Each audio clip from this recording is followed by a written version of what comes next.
You ready? Mm-hmm. Okay. Smear makeup, take 39.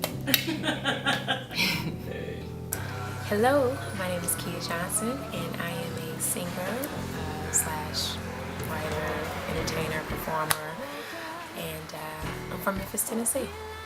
So growing up for me was very interesting. My father was actually a lieutenant colonel, retired in the Army, and so I lived all over the place, all over the country. I actually lived in Japan, and that's probably part of the reason why I have such a wide span of music appreciation.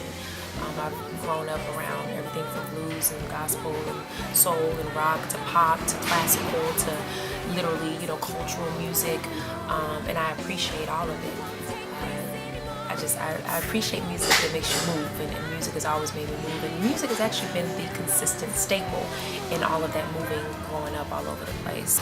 I think I've told this story before. I was 7 years old and actually living in Japan, and my parents were in a gospel choir, and every year there would be this huge gospel-wide concert that they would perform with the Grammy Award-winning artist in front of Japanese people.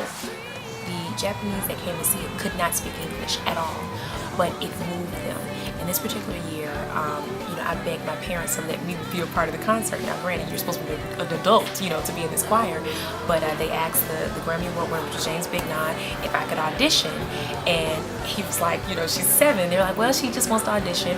He allowed me to audition. He was blown away, and I actually ended up leading a song for the adult choir.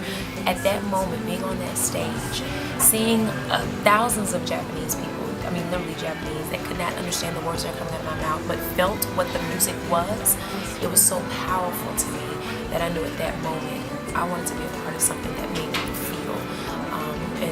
It was at that moment that I knew that's what I wanted to do. Some highlights for me in my life was meeting Mary J. Blige. I looked up to her since I was in the 5th grade. I have all her albums, from My Life to, the very recent one. And she was actually a judge for American Idol. And a lot of people are familiar with the fact that I was on American Idol 2 years in a row, went to Hollywood both times. But meeting her was both nerve-wracking and one of the best experiences of my life. I was afraid if she doesn't like me, y'all gonna be on suicide watch, because I'm like, oh my God, But if she does, wow, that's a childhood dream to meet her, and to sing for her and audition for her to say that girl can sing, and she's got a voice.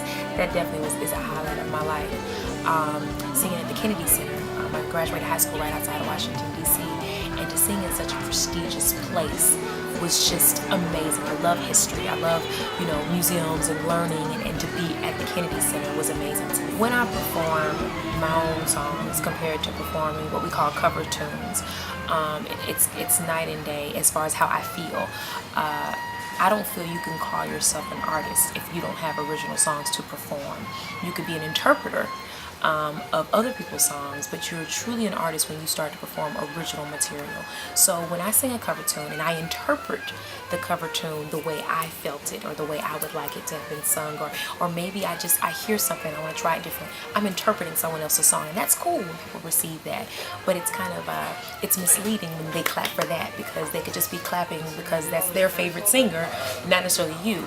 When you sing your own song, the way you wrote it, the way you intended it, and people receive it, it's like birthing a baby in a way. Now, I don't have any kids, I'm just saying, I feel that proud, to have a song that I can sing and people receive it and respond to it.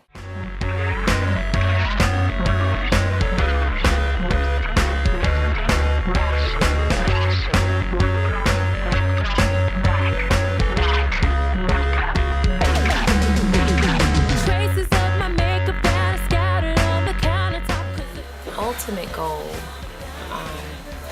that's such a interesting question for me, because I went to college, I got my degree, I had the 5-year plan, the 10-year plan, the 20-year plan, and all of that changed. So it's very hard for me to make ultimate goals, because I'm always afraid that it's going to change anyway. But if I had to say the ultimate goal is to make a living doing what I love to do. I don't know that I want to be a superstar. I just want to do things like this kid's album, where I can do music and see kids learning because of a song that I wrote.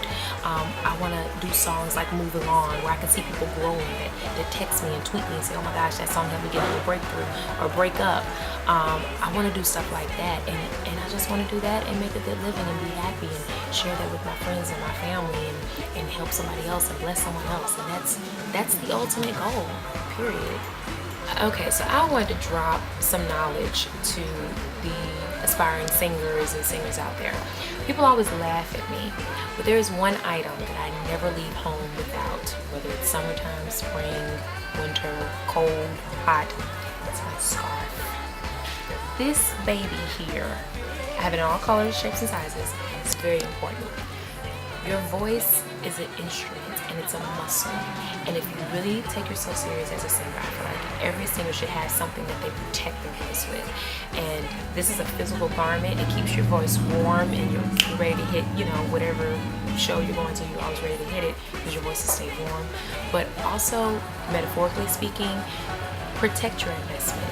Whether that means not prostituting your gift, whether it means, being very selective on who you associate with, but protect your investment. Whether it's your hands, your voice, your eyes, your ears, protect that. And surround yourself with people that are no men. And what I mean when I say that, you shouldn't have a bunch of people that say yes to every idea and everything you say, because if you do, they're not really there for you. Remember that. Remember that. Oh, say does that star-spangled banner yet?